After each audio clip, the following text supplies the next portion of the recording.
आदौ ब्रह्मा मध्ये विष्णुः अन्ते देवः सदाशिवः मूर्तित्रयस्वरूपाय दत्तात्रेय नमोऽस्तु ते।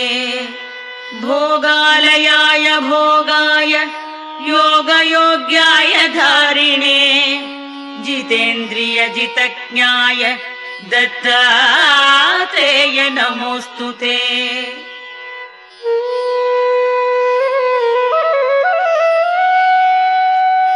दिगंबराय दिव्याय दिव्यरूपधराय च सदोदित परब्रह्म दत्तात्रेय नमोऽस्तु ते।